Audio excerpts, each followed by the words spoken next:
Hey everybody, I hope you're doing well. I want to just spend just a few minutes talking about something that I believe is the most natural thing in the world and the most unnatural thing in the world at the same time. And what I'm talking about is prayer.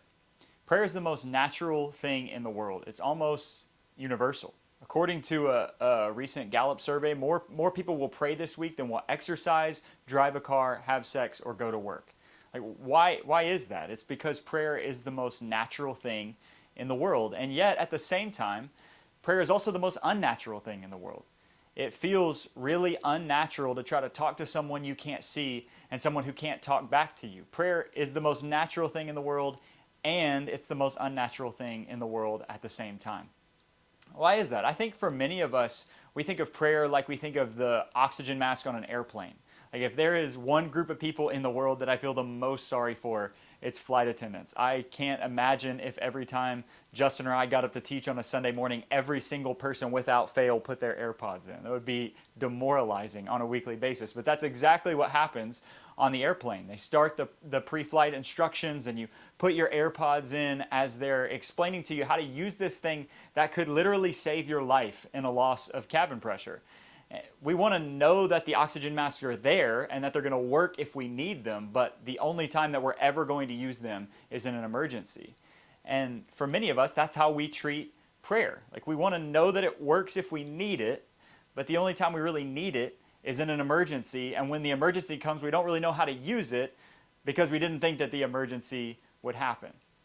But Jesus tells a different story about prayer and what he teaches us about prayer and what he shows us about prayer through his own example. Jesus wants us to realize that prayer is not like the oxygen mask that's there in case of emergency. Prayer is actually oxygen itself. There's a guy named Martin Luther who said this: to be a Christian without prayer is no more possible than to be alive without breathing. And he actually got that from the life of Jesus. Look at these verses. Luke chapter 5 verses 15 and 16. Yet the news about him spread all the more, so that crowds of people came to hear him and to be healed of their sicknesses. But Jesus often withdrew to lonely places and prayed. Now notice a couple of different things. Number one, real simply, notice that Jesus was busy, right? But number two, also notice this word, often. He often withdrew from the busyness for the purpose of prayer. In other words, if you were one of Jesus' disciples, you were following him around for 3 years on earth, at some point every day you wouldn't have been able to find him. You had one goal, to follow Jesus, and you lost him. Where'd he go? You know where he is, right? He's with the Father. So don't miss it. The most impactful man in human history, which Jesus undeniably is, before he was anything else, he was first and foremost a man of prayer. Jesus often withdrew to lonely places and prayed.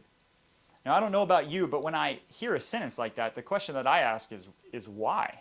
We're talking about the Son of God here, right? Why was Jesus' first thing always prayer? Let me say it like this. Prayer is not just about getting something, it's about being with someone. Prayer was like oxygen for Jesus because prayer was his means of communion with the Father. If that word is confusing for you, here's one that I like better. It's just the word friendship. Before it's about anything else, prayer is about friendship. It's about intimacy. Before Jesus' life was about anything else, it was about prayer. And prayer, before it was about anything else for Jesus, was about friendship. But that isn't even the best part of this story that Jesus tells. The best part is that he actually invites you to experience that same friendship. See, here's the thing. The story of the Bible actually lets you in on the reason that prayer feels like it's the most natural thing in the world and it's the most unnatural thing in the world at the same time. At the beginning of the story of the Bible, God creates human beings, and it says he creates them in his image, which means all kinds of things, but one of the things that it means is that before we were created for anything else, we were created for friendship with God. And at this point in the story, the early chapters of Genesis, sin hasn't entered into the picture yet. So they live in this world that's free of brokenness and suffering and pain and sin. And you're like, that sounds incredible. Sign me up for that. But the most incredible thing about living in a world that's unfractured by sin is that it says God actually used to come down to the garden and walk with them in the cool of the day. Their friendship with God was unbroken and undistracted and unhindered. That's what you were created for.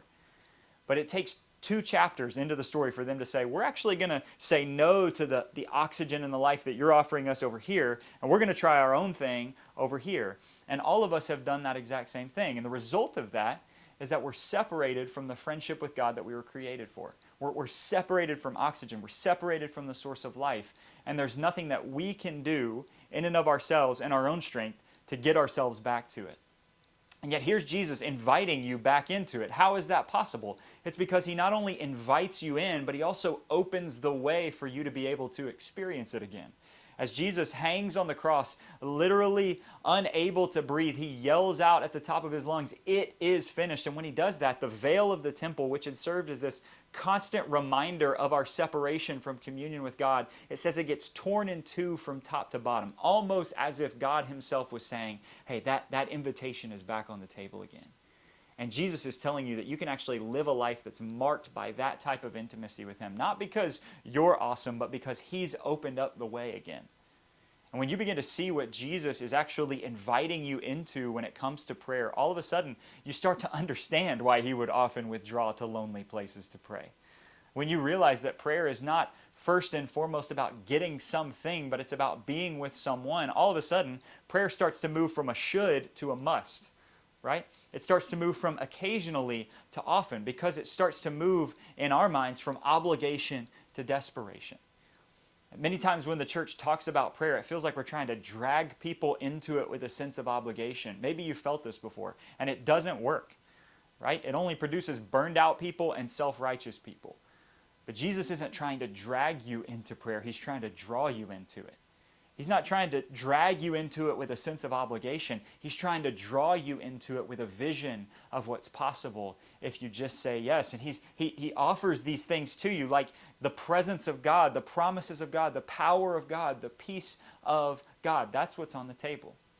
What I'm sharing with you today is really an overflow of what God has been doing in my heart over the past 4 years or so. At that point in my life, I was hearing people tell me, essentially, I was good at talking about God. But what I knew that they didn't know was that I was a lot better at talking about God than I was at actually being with him. I didn't have the inner life with God to sustain the outer life of ministry that I was doing.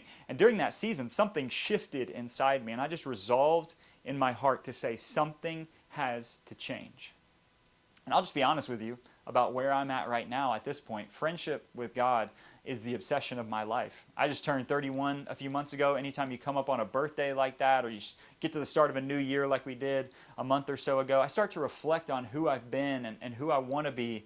And every time I come back to this verse in Exodus 33:11, it says, the Lord would speak with Moses face to face as a man speaks with his friend. There's just nothing else for me but that. And that's actually the invitation that's on the table for all of us today. But I know some of you still have that lingering objection. That all sounds really good, Ryan, but I've got a real job. You're a pastor. You get paid to do this. It's hard to be a Christian in my workplace. I've got family drama. I've got relationship drama. I'm taking care of kids. I got real anxiety or grief or pain or whatever it is. And all of that is very real. But let me just ask you this. What if God actually wants to take those things that you think are obstacles to prayer and turn them into the things that actually draw you into his presence? Here's my invitation for you as we try to grow in this together. I just want to challenge you to make the commitment before you leave that over the next 6 weeks or so, you're just going to pray what you've got. This is a phrase we use all the time. What do I mean by that? Number one mistake that we could make in prayer is to tell God what you think he wants to hear. So if you've got anger, pray anger.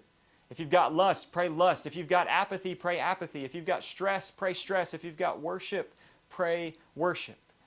If you can't pray for an hour, don't do it. It'll be the worst hour of your life. If you can't be still and pray in one place, don't do it. Go for a walk. What can you do? Just start there.